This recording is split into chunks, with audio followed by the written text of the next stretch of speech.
Aí, rapaziada, CB500X1. Oi? Olha ela lá. Ficou muito bonito. O painel da CB500 ficou muito legal, 2021, cara. Bem melhor do que o modelo antigo.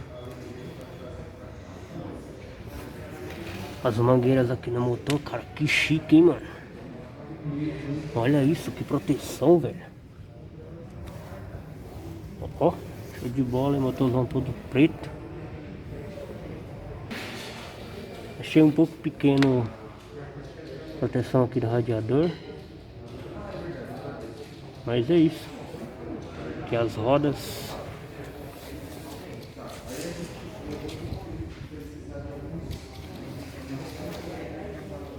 Essa bolha deu um destaque maior, né? Cortar o vento. Isso é uma das grandes vantagens da Trail. Olha a margarida aí, acho que é 320, não sei. Por aí, 340 milímetros, alguma coisa. Não tem nada falando aqui não, que eu tô sem especificações, mas tá aí, ó.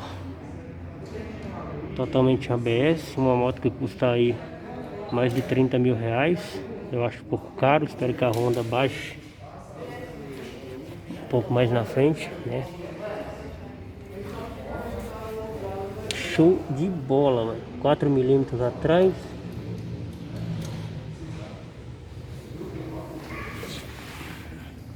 Que top. CB500X aqui, muito top, mano. Olha os rodão dela aí, ó. Pro mato. Vai. Vai. Olha o banco, rapaziada. O banco é super, muita aderência. O banco, vocês estão vendo aí, tem uma resolução muito boa, ó. Banco bem aderente. Retrovisores eu achei muito legal, cara. Ficou muito bacana. Tem mais entradas de ar, saídas de ar aqui também, ó. Tá vendo? Parece saída de ar, né? É isso mesmo, acho que sim. Vou entrar aqui. Isso é louco. Aqui, a lateral também. Os piscas bem em LED. Os retrovisores que é bonito, né? Retrovisor muito bacana, mano. Olha isso. É isso aí.